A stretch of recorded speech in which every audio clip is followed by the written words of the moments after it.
Hello good morning दोस्तों, मैं जयस राजपूत आप लोग का फ्रेश फॉर नौकरी में स्वागत करता हूं। हमेशा की तरह मैं आप लोग के सामने आज फिर हाजिर हूं करंट अफेयर्स लेके सुबह 8 बजे, जिसमें आज हम लोग बात करने वाले हैं 27 तारीख करंट अफेयर्स की। हम लोग एक एक न्यूज़ को डिस्कस करेंगे, ठीक है, और उससे रिलेटेड स्टैटिस्टिक्स फैक्ट को भी हम लोग डिस्कस करते चलेंगे, क्योंकि करंट अफेयर्स के साथ साथ आपके बैंक हो, एसएससी, रेलवे, कोई भी एग्जाम हो, उसमें स्टैटिक्स क्वेश्चंस यानी कि स्थैतिक जागरूकता भी पूछा जाता है। ठीक है, तो चलिए हम लोग चलते हैं आज के करंट अफेयर्स की तरफ। और अगर चैनल पे आप नए देख रहे हैं तो सब्सक्राइब अगर नहीं किए हैं तो सब्सक्राइब कर दीजिएगा और अपने दोस्तों में शेयर कर दीजिएगा। और अच्छा लगेगा, ठीक है, अच्छा लगेगा तो लाइक और कमेंट जरूर कीजिएगा कि आपको कैसा लगा। चलिए तो लोग शुरू करते हैं और स्टैटिक्स जागरूकता के साथ साथ करंट भी पढ़ेंगे और सबको देखते हुए चलिए तो हम लोग फर्स्ट न्यूज लेके चलते हैं आप लोग को जम्मू कश्मीर। ठीक है, जम्मू कश्मीर में, और जम्मू कश्मीर में आप लोग को पता होगा कि वहाँ कश्मीरी केसर वहाँ का फेमस है और कश्मीरी सेब फेमस है। ठीक है, तो कश्मीरी केसर के लिए क्या किया गया है वहीं से आज हम लोग शुरू करते हैं। कश्मीरी केसर, ठीक है, कश्मीरी केसर के व्यापार विस्तार के लिए, ठीक है, कश्मीरी केसर के व्यापार विस्तार के लिए ई नीलामी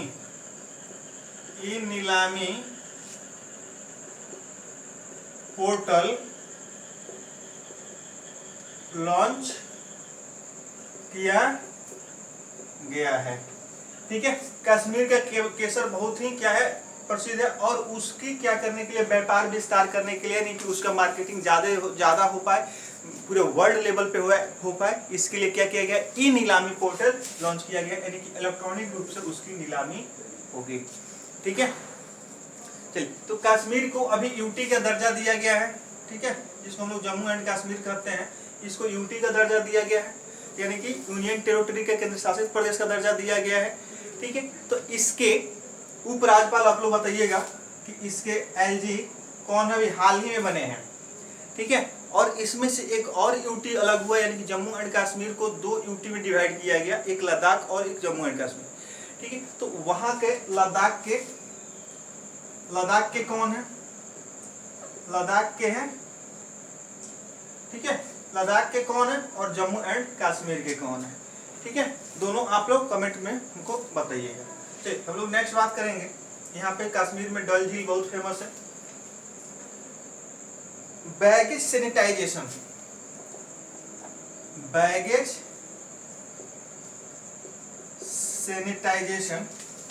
सैनिटाइजेशन होता है,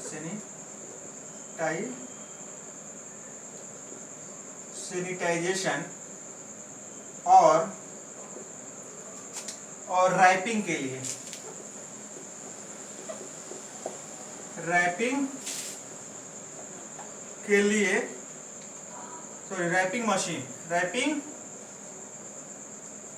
मशीन अहमदाबाद रेलवे डिवीजन द्वारा, ठीक है, रेलवे डिवीजन द्वारा लॉन्च किया गया है। ठीक है, करने का मतलब कि बैगेज सैनिटाइजेशन, यानी कि आप बैग वगैरह लेके जाते हैं या कुछ क्या करते हैं, रेलवे ट्रांसपोर्ट जो होता है उससे अगर कुछ माल वगैरह आता है, ठीक है, तो उसको पूर्णतः क्या किया जाएगा, सैनिटाइज करने के बाद ही उसको इन किया जाएगा या आउट किया जाएगा। ठीक है, तो उसके लिए क्या किया, और रैपिंग के लिए यानी कि उसको कवर ओवर करने के लिए क्या किया गया, सैनिटाइजेशन मशीन लगा दिया गया है जो 360 डिग्री पे क्या करेगा, पूर्ण रूप से सैनिटाइज करेगा। तो यहाँ से क्वेश्चन बनेगा कि बैगेज सैनिटाइजेशन और रैपिंग मशीन किस रेलवे डिवीजन द्वारा लगाया गया है। तो याद रखिएगा अहमदाबाद द्वारा लगाया गया है, या अहमदाबाद भी उसको कहा जाता है। तो दोनों एक ही बात है, अहमदाबाद कहिए चाहे अहमदाबाद कहिए, दोनों एक ही, गुजरात में पड़ता है। ठीक है, साबरमती नदी के किनारे यह बसा हुआ है और यहीं पे साबरमती आश्रम है गांधी जी का। ठीक है, गांधी जी का आश्रम साबरमती अहमदाबाद में ही है और साबरमती नदी के किनारे अहमदाबाद शहर बसा हुआ है। ठीक है, चलिए और नेक्स्ट बात करते हैं पास्कल लिसोबा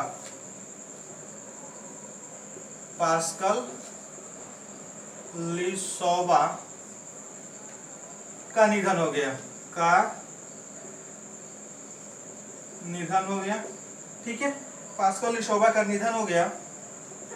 यह कांगो के पूर्व राष्ट्रपति थे। क्या थे? कांगो के पूर्व राष्ट्रपति थे। याद रखिएगा, पास्कल लिसोबा का निधन हो गया। क्या थे? कांगो के पूर्व राष्ट्रपति थे। अब बात करते हैं कांगो की राजधानी कहाँ है। कांगो की राजधानी कहाँ है? Capital of Congo. ठीक है, याद रखिएगा, ब्राज़ाविल है। ठीक है, ब्राजीलिया नहीं समझिएगा, ब्राज़ाविल है। अब ब्राजील अलग कंट्री है और ब्राज़ाविल क्या है? कांगो की राजधानी है, इसमें कंफ्यूज मत होइएगा। ठीक है, ब्राजील अंदर अलग कंट्री है और यह ब्राज़ाविल है, याद रखिएगा।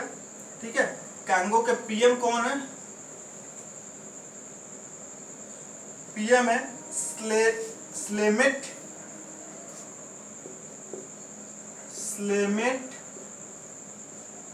स्लेमेट मोम्बा। और यहाँ के प्रेसिडेंट कौन है? ठीक है, डेनिस सासो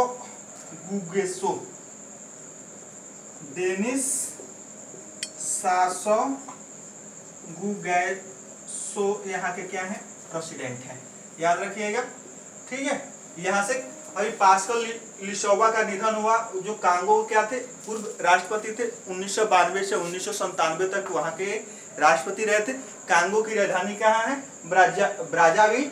ठीक है, वहाँ के वर्तमान में पीएम कौन है? स्लेमेट मोम्बा। और प्रेसिडेंट कौन है? डेनिस सासो गुगेसो। ठीक है, नाम थोड़ा सा टेढ़ा टेढ़ा है। अब चलते हैं, बहुत ही इंपॉर्टेंट क्वेश्चन है बाबू। MUDRA मुद्रा योजना के तहत महिलाओं को सर्वाधिक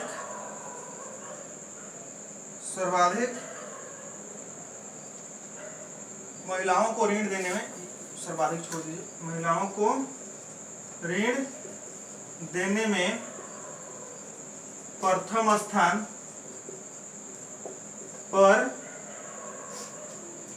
स्थान पर तमिलनाडु है।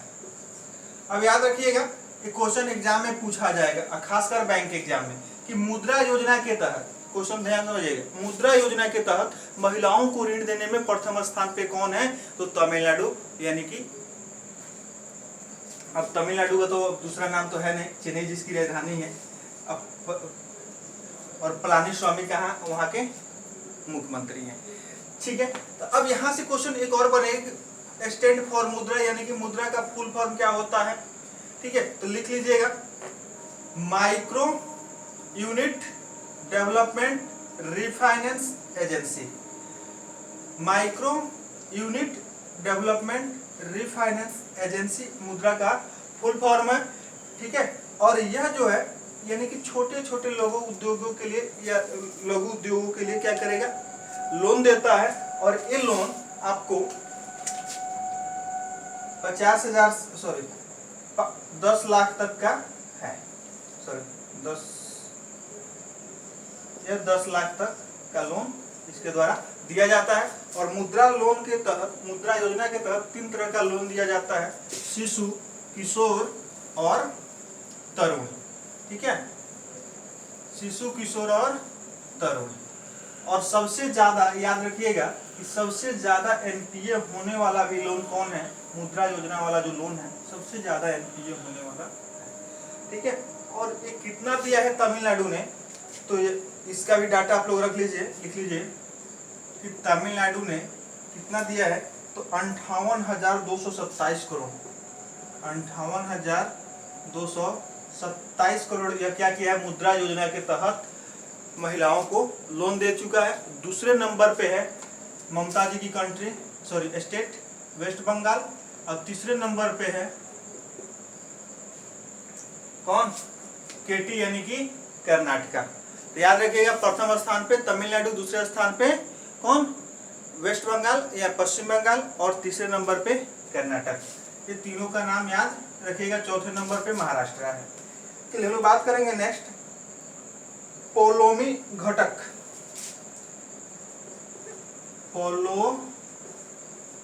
पोलोमी घटक ने रिटायरमेंट का ऐलान किया है।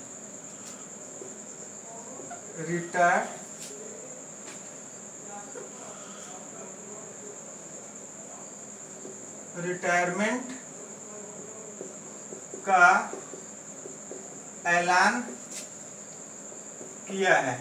ठीक है, तो यहाँ और ये क्या खेलती हैं, तो एक खेलती हैं टेबल टेनिस।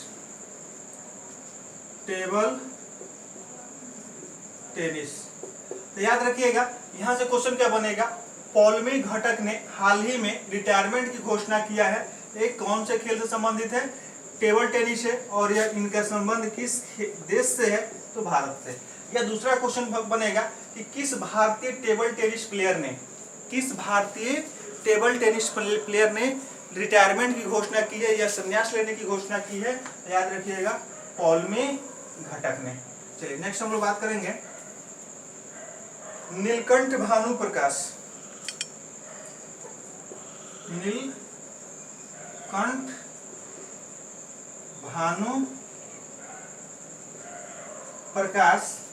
नीलकंठ भानु प्रकाश ने माइंड स्पोर्ट्स ओलंपियाड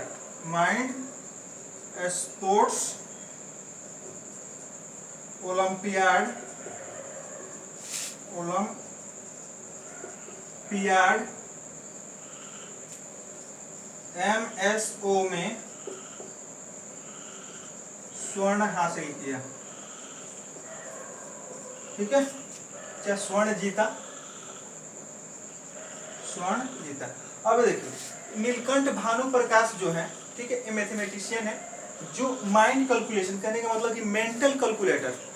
ठीक है, मेंटल कैलकुलेशन में क्या है, नंबर 1 पे रहे हैं। और यह इसका एक स्पोर्ट्स होता है माइंड स्पोर्ट्स ओलंपियाड, जिसमें इन्होंने भारत के लिए स्वर्ण जीता है।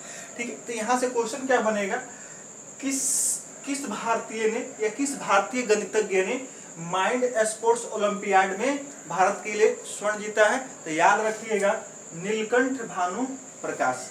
ठीक है, मेंटल कैलकुलेशन जो कि आप लोग के बैंक में कहा जाता है कि स्पीड बढ़ाने के लिए क्या करो, पेन कम और माइंड ज्यादा चलाओ। ठीक है, पेन कम माइंड ज्यादा चलाओ तो क्या होगा, कैलकुलेशन स्पीड ज्यादा रहेगी। ठीक है, ये खासकर बैंक के एग्जाम वगैरह में मैथ वगैरह का मैथ को सॉल्व करने में काम आता है। ठीक है, चलिए हम बात करेंगे अब Indian energy exchange. Indian energy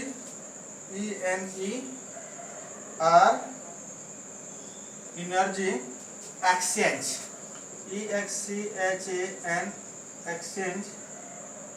exchange IEX के प्रबंध निदेशक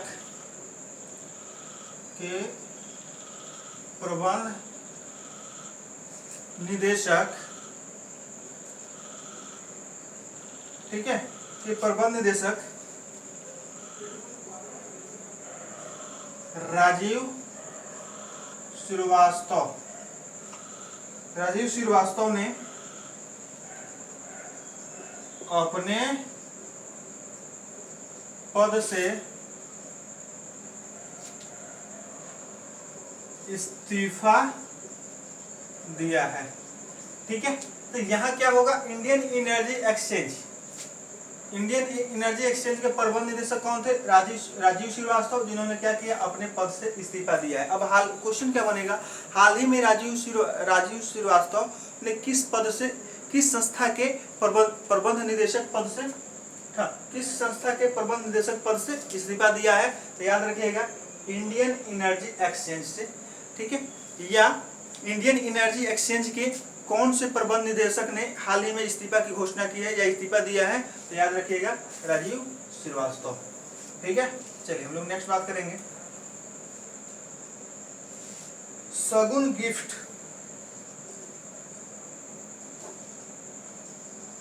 शगुन gift and insurance,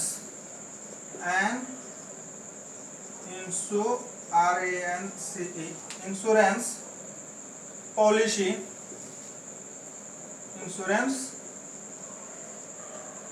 policy, SBI general insurance द्वारा लॉन्च किया गया,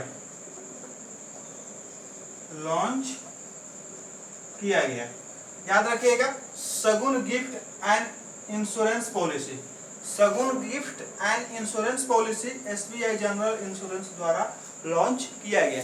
इसका कहने का मतलब है कि आप जो भी गिफ्ट वगैरह देते हैं होली में, दिवाली में, या कोई भी फेस्टिवल वगैरह में होता है अपने ड्राइवर्स को या अपने मेड को, या जो भी आपके साथ काम करता है, या कोई अन्य रिलेटिव वगैरह भी है, ठीक है, तो उनको अब कैश के जगह पे क्या कीजिए, उनको एसबीआई जनरल इंश्योरेंस का पॉलिसी दीजिए कि वो आगे क्या कर पाए, अपने आप को इंश्योरेंस की फैसिलिटी ले पाए। तो यहाँ से उतना कुछ नहीं पूछा जाएगा, बस यहाँ इतना ही पूछा जाएगा कि शगुन गिफ्ट एंड इंश्योरेंस पॉलिसी किस इंश्योरेंस कंपनी द्वारा लाई गई है, तो एसबीआई जनरल इंश्योरेंस कंपनी द्वारा लाई गई है। ठीक है, इसके एसबीआई लाइफ इंश्योरेंस, ये जनरल इंश्योरेंस द्वारा, इसका हेडक्वार्टर कहाँ है, इसका हेडक्वार्टर है आपको मुंबई, महाराष्ट्र में। चलिए हम लोग नेक्स्ट बात करेंगे, तब तक आप लोग अपने दोस्तों में शेयर कर दीजिए। ये देखिए, अब नेक्स्ट न्यूज है, ये भी बैंक से रिलेटेड है। किसानों की साख का आकलन करने के लिए, किसानों की साख यानी कि याद रखिएगा, इसको साख को हम लोग क्रेडिट करते हैं। ठीक है, साख का आकलन करने के लिए,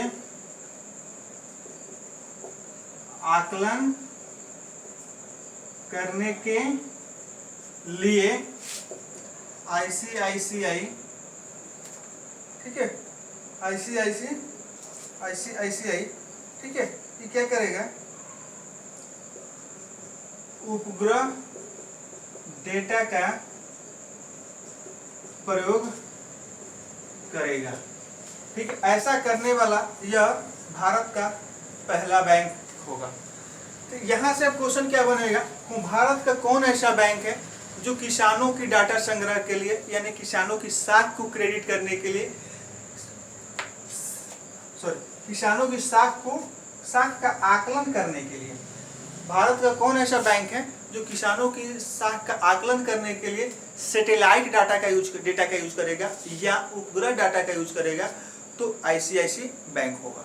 ठीक है, ये ऐसा करने वाला भारत का पहला बैंक है। कहने का मतलब कि सैटेलाइट इमेज के माध्यम से, ठीक है, उनकी एग्रीकल्चर वगैरह का फुटेज निकालेगा और उसके आधार पे उनका क्या करेगा, उनके साख को निर्धारित करेगा कि वाकई में इस साल बाढ़ से तबाही हुई है या सुखाड़ से तबाही हुई है या तबाही नहीं हुई है। ठीक है, उसके आधार पे उन लोगों को साखित किया जाएगा, उनको कहने का मतलब कि उनकी क्रेडिट को क्लियर किया जाएगा कि इनके कर्ज वगैरह चुकाने के एबल हैं कि नहीं। आईसीआईसी का हेडक्वार्टर कहाँ है, मुंबई में। हम है ना, और ख्याल आपका इसका टैगलाइन है। ठीक है, संदीप बख्शी आईसीआईसी के क्या है, अभी चेयरमैन है। ठीक है, चलिए नेक्स्ट हम लोग बात करते हैं, अब चलते हैं नाबार्ड के पास। नाबार्ड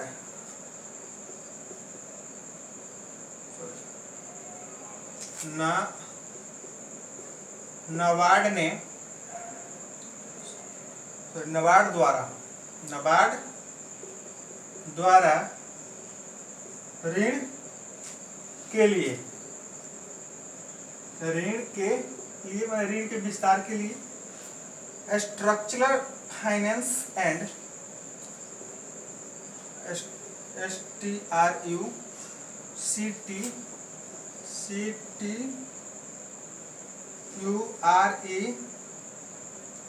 स्ट्रक्चर्ड फाइनेंस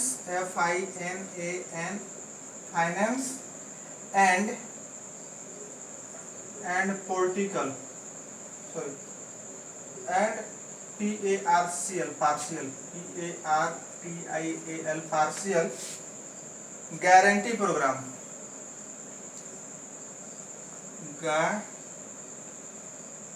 GUARA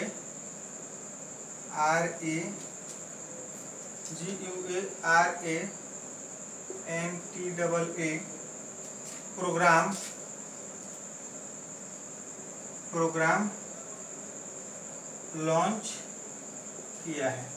ठीक है, याद रखिएगा कि नाबार्ड ने नहीं कर लीजिए, नाबार्ड ने ऋण के लिए यानी कि लोन वगैरह को एक्सटेंड करने के लिए, ज्यादा लोन प्रोवाइड करने के लिए क्या किया है, कौन सा पोर्टल लॉन्च किया है, structured finance and partial guarantee programme launch किया है। किसने? नाबार्ड ने। ठीक है, नाबार्ड का फुल फॉर्म आप लोग बताइएगा। नाबार्ड का फुल फॉर्म क्या होता है? National bank for agriculture and rural development. ठीक है, national bank for agriculture and rural development. इसकी स्थापना कब हुई थी? 12 जुलाई 1982 को, और छठी पंचवर्षीय योजना के टाइम इसकी स्थापना हुई थी। और दूसरी बात कि इसके अभी चेयरमैन कौन है? तो चेयरमैन इसके गोविंदा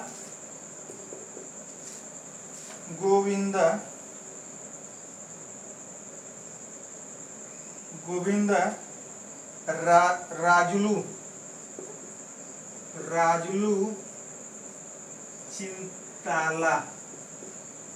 ठीक है, गोविंदा राजुलू चिंताला इसके क्या है? अभी चेयरमैन है। एक और क्वेश्चन बैंकिंग में पूछा जाता है कि नाबार्ड की स्थापना किस कमेटी के रिकमेंडेशन पे हुई थी? याद रखिएगा, बी शिवरमन समिति के रिकमेंडेशन पे हुई थी।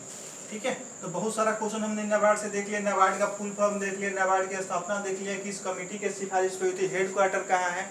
ठीक है, इसके अध्यक्ष कौन है, ऋण के लिए क्या किया है नाबार्ड ने, ऋण के लिए कौन सा प्रोग्राम शुरू किया है? तो structured finance and partial guarantee programme launch किया है। ठीक है, चलिए हम लोग बात करते हैं next, dragon fly festival. Dragon fly festival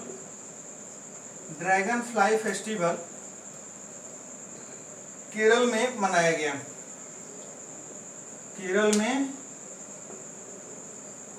गया। यह तीसरा संस्करण था। ठीक है, ड्रैगन फ्लाई फेस्टिवल कहाँ मनाया गया? केरल में मनाया गया। केरल की राजधानी कहाँ है? तिरुवनंतपुरम।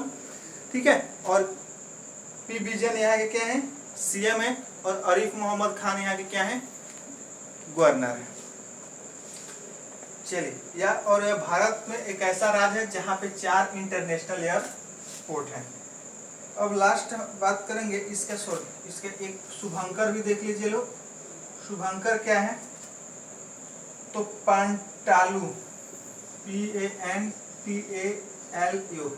पंटालू इसका शुभंकर है। लास्ट है अफ्रीका के जंगली पोलियो से, अफ्रीका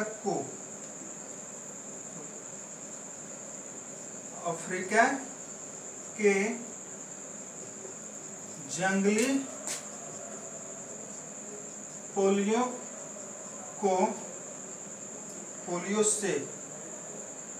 से मुक्त होने का ऐलान WHO द्वारा कर दिया गया है। यानी कि अब कहने का मतलब कि अफ्रीका के जंगल में जो जंगल क्षेत्र है वहाँ पे जो आदिवासी वगैरह वहाँ के जो ट्राइब्स वगैरह रहते हैं उन लोगों में बहुत सारा पोलियो का शिकायत देखने को मिलता था, जिसके लिए दक्षिण अफ्रीका ने क्या किया, कुछ इनिशिएटिव लिए और कुछ WHO का इनिशिएटिव था, जिसके वजह से वहाँ क्या हुआ, वहाँ पोलियो की जो संक्रमण मामले आ रहे थे वो कम हो गए, अब ख़त्म ही हो गए। तो उसको WHO ने क्या किया है, क्लेरिफाई कर दिया है। ठीक है, इसी के साथ आज हम लोग आप लोग से विदा लेंगे मैं, और फिर कल के वीडियो में नए एनर्जी के साथ नए टॉपिक के साथ आप लोग से फिर मैं मिलूंगा। तब तक के लिए आप लोग हंसते मुस्कुराते रहिए, और चैनल पे अगर नए देख रहे हैं, चैनल को सब्सक्राइब अगर नहीं किए हैं तो चैनल को सब्सक्राइब कर दीजिए, अपने दोस्तों में शेयर कर दीजिए, और कमेंट में हमें ज़रूर बताइए कि वीडियो आपको कैसा लगा, और वीडियो में और कोई इम्प्रूवमेंट, कहीं पे कोई कमी, वो भी हमको कमेंट बॉक्स में कमेंट करके बता सकते हैं।